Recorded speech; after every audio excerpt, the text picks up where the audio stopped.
Chegamos ao episódio 85 do nosso podcast. Que a paz de Cristo inunde o seu coração.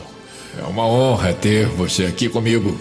Muito obrigado por compartilhar e participar dessa empreitada de evangelizar o mundo. Deus te abençoe sempre.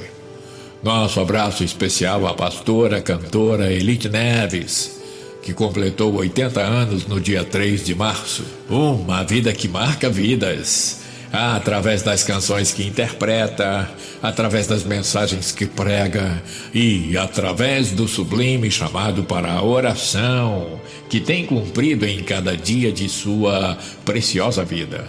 Deus te abençoe sempre, querida pastora, cantora Elite Neves. Um saudoso e caloroso abraço meu e de minha esposa Dorcas Alcides e de toda a nossa família. Aliás, a pastora Dorcas Alcides sempre diz: Pastor Elite, nossa casa te ama. O nosso tema de hoje é palavras e palavras, as que matam e as que dão vida. O nosso texto base está em Jó 12:11, que eu leio para você. O ouvido não experimenta as palavras como a língua experimenta a comida? Eu tenho dito aqui em episódios anteriores que a palavra é a arma mais poderosa que Deus nos deixou como legado. A palavra de Deus e a palavra dos homens. A palavra de Deus criou o mundo e as coisas que nele há. João 1, de 1 a 3, confira.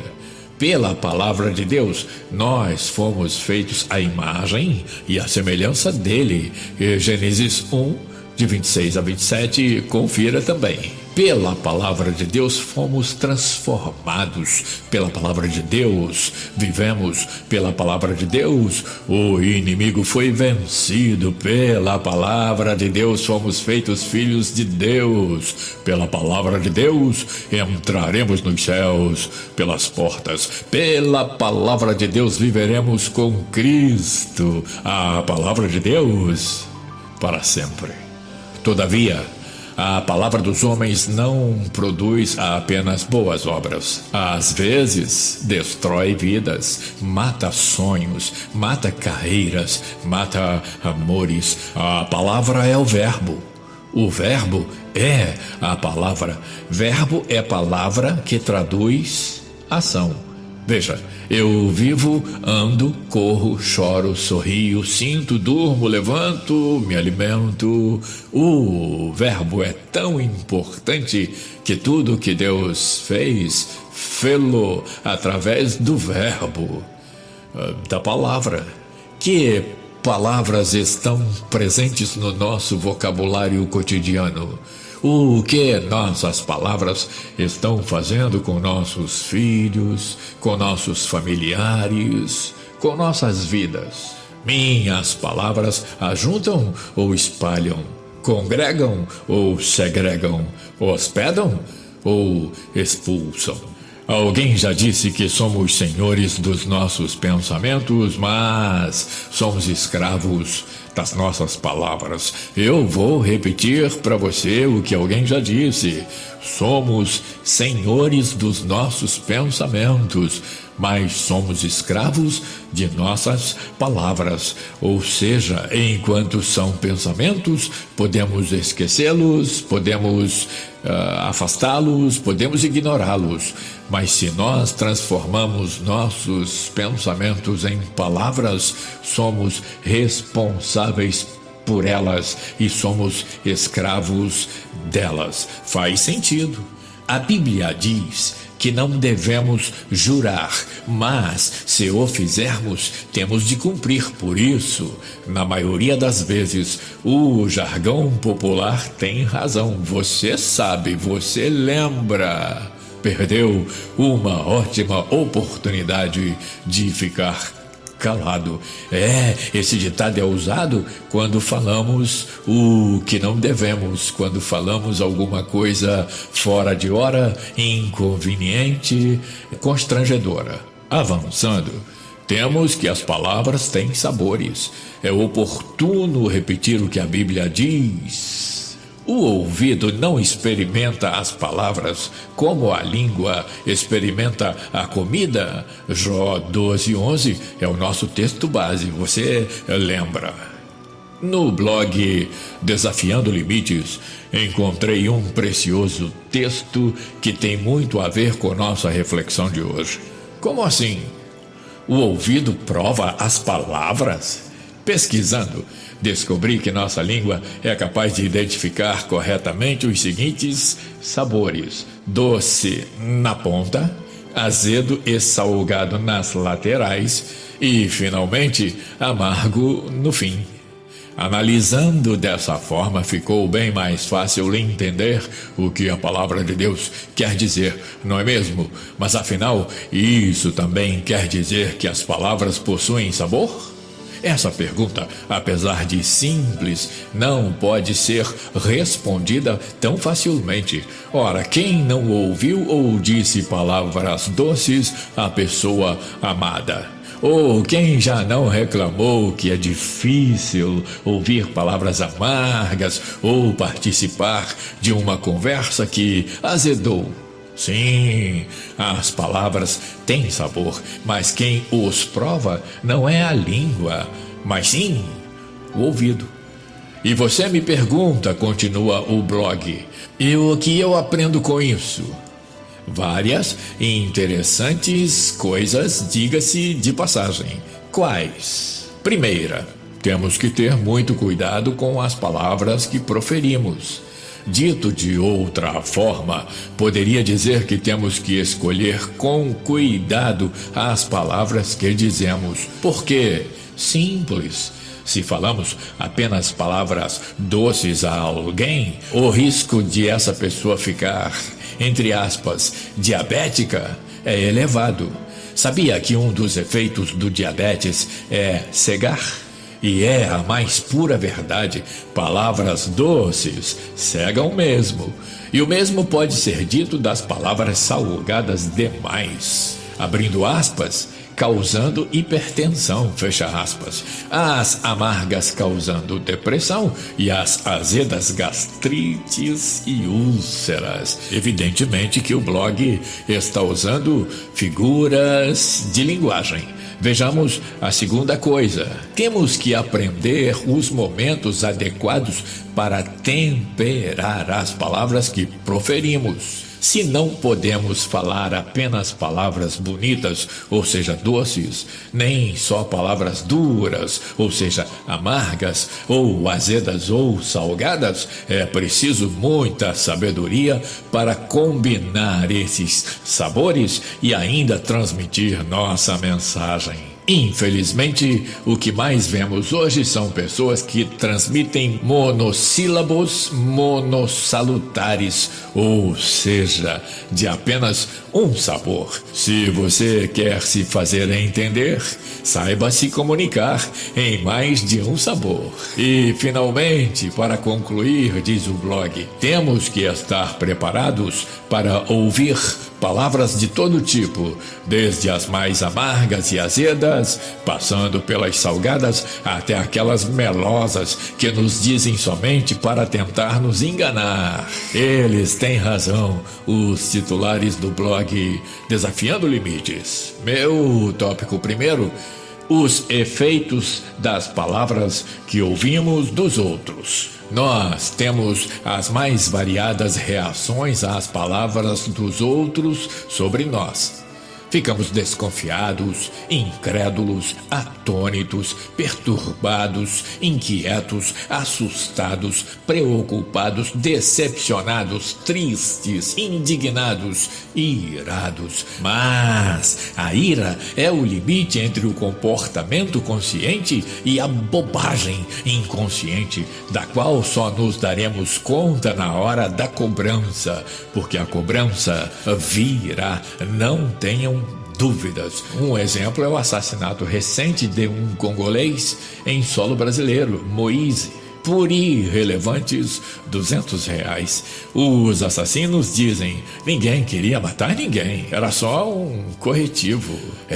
O foi sem querer é a muleta da ira. Eu vou repetir para você: o foi sem querer é a muleta da ira. É o irmão do não sei onde estava com a cabeça. O sem querer muitas vezes é o pecado que vem da ira, mas não é para ser assim.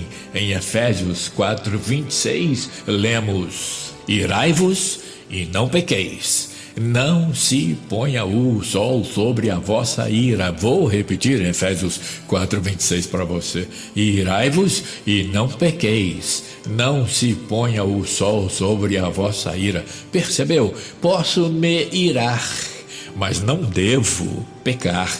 E não devo ir dormir irado. Tenho de me reequilibrar antes que o sol se ponha, segundo a palavra de Deus. Vimos recentemente uma reportagem sobre os comentários mortais que milhares, isso mesmo, milhares de pessoas estão fazendo nas redes sociais sobre pessoas com necessidades especiais. Os mais danosos, os mais escabrosos, e o que assusta é que muitas vezes pessoas muito próximas de nós fazem a mesma coisa. Esses comentários são palavras expletivas, ou seja, desnecessárias, ociosas. E palavras ociosas, você sabe, a Bíblia explica Mateus 12, de 36 a 37, que eu leio para você. Mas eu vos digo que de toda a palavra ociosa, ou seja, vã, que os homens disserem, hão de dar conta no dia do juízo. Porque por tuas palavras serás justificados, e por tuas palavras serás condenado.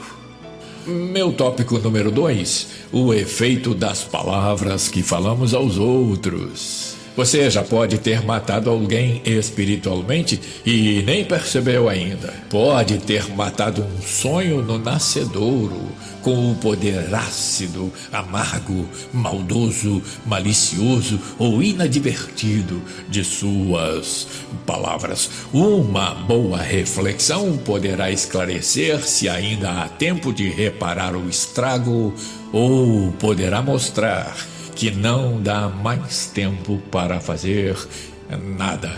Em meu ministério de mais de 40 anos, vi pessoas que se afastaram da igreja por causa de uma única palavra, uma única opinião, um único comentário. Até mesmo por causa de um apelido que um irmão, que achava ser engraçadinho, colocou em outro irmão. Vou esclarecer: ninguém gosta de ser chamado por apelido. Ninguém. No livro Como Fazer Amigos e Influenciar Pessoas, um best-seller mundial, o seu autor, Dale Carnegie, é categórico.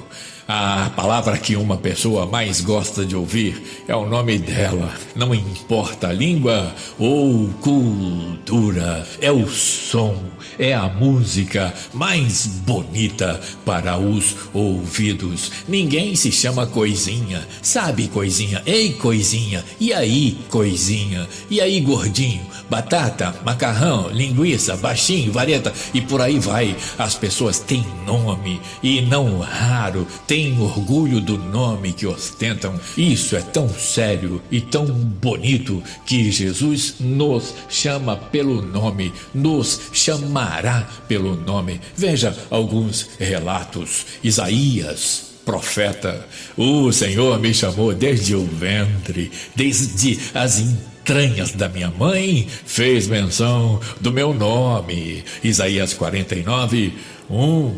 Simão, pescador, Pedro, olhando Jesus para ele, disse: tu és Simão, tu serás chamado Cefas, que quer dizer Pedro. Pedro quer dizer pedra, rocha. João 1, verso 42. Maria, bem-aventurada entre as mulheres, a mãe de Jesus. Veja, Lucas 1, verso 30. Maria, não temas, achaste graça diante de Deus. Zaqueu, pecador, coletor de impostos, ele nunca pensou que poderia ser chamado por Jesus pelo seu próprio nome. Veja, quando Jesus chegou àquele lugar, disse-lhe: Zaqueu, hoje me convém ficar na tua casa. Lucas 19, verso 5. Natanael, um verdadeiro israelita, um discípulo. Veja, antes que Filipe te chamasse, disse Jesus a Natanael, te vi quando estavas debaixo da figueira. João 1, verso 48. Se Cristo age assim, por que seríamos diferentes? A Bíblia mostra os efeitos que não devemos causar e os efeitos recomendados para as nossas palavras de maneira absolutamente categórica. Eu leio para você Efésios 4:29 em algumas versões da Bíblia.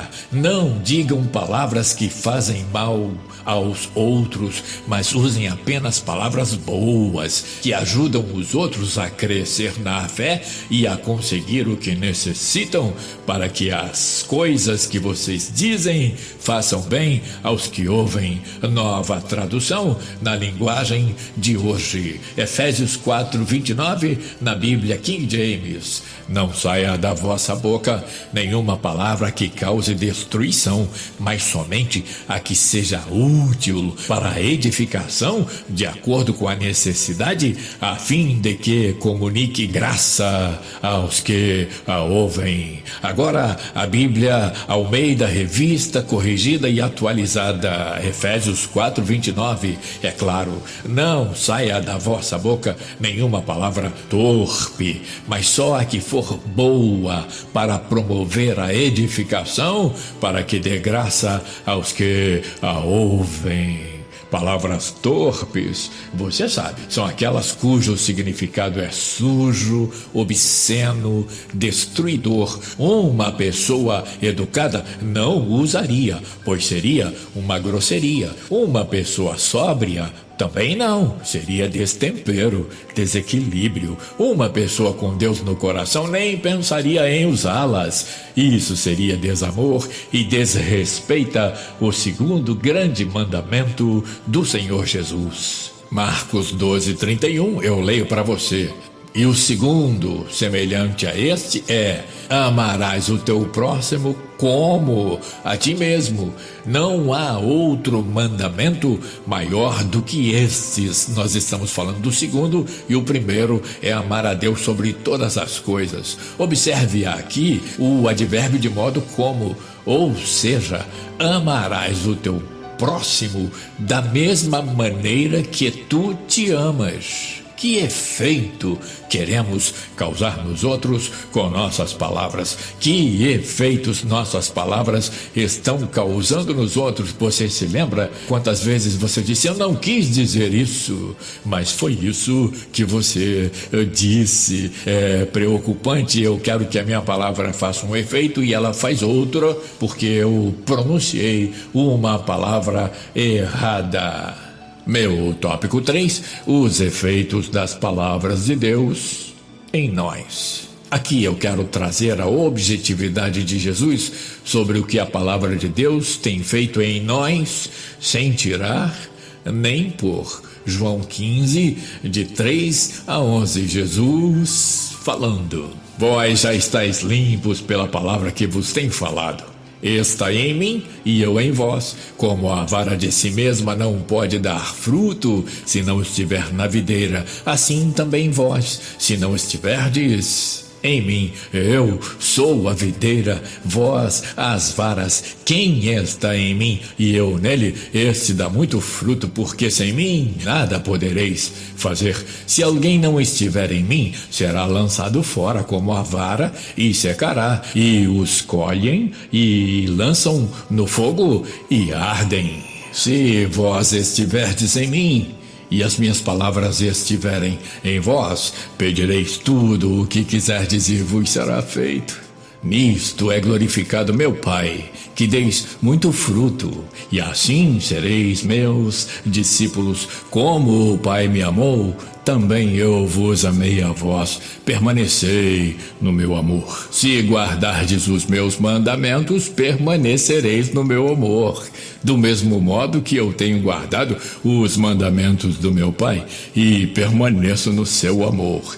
Tenho-vos dito isso, para que a minha alegria permaneça em vós e a vossa alegria seja completa. Quer saber? As pessoas convergem para o lugar ou para a pessoa cujas palavras são alimentos, são lenitivos, são um alerta, são um bálsamo e podem mudar trajetórias, mudar sonhos, mudar objetivos, mudar amores ilusórios, mudar equívocos, mudar escolhas ruins. Pedro, com muita razão, bradou: para quem iremos nós? Só tu tens palavra de vida eterna. Palavras destrutivas formam esse monumental lixo de informações desencontradas em que vivemos, esse sepulcro caiado que são os pregoeiros de gracinhas, de eufemismos e que lamentavelmente transformam cultos em entretenimento barato. Deus não criou um circo, Deus estabeleceu uma igreja, a voz dele, aquela que, com cuidado, com temor e com tremor, apregoa a palavra de vida eterna, genuína, sem tirar nem pôr. Portanto, tenhamos cuidado com nossas palavras, evitando as que matam e escolhendo e bradando as palavras que dão vida. Pensa nisso, que o Senhor nos faça saber escolher as palavras e abençoar sempre, e que o Senhor te abençoe e te guarde, que o Senhor faça resplandecer o seu rosto sobre ti e tenha misericórdia de ti, que o Senhor sobre ti levante o seu rosto e te dê a paz. Obrigado por estar aqui comigo e por compartilhar as boas novas da Palavra de Deus, palavras de vida. Até o próximo episódio, na semana que vem, se Deus quiser.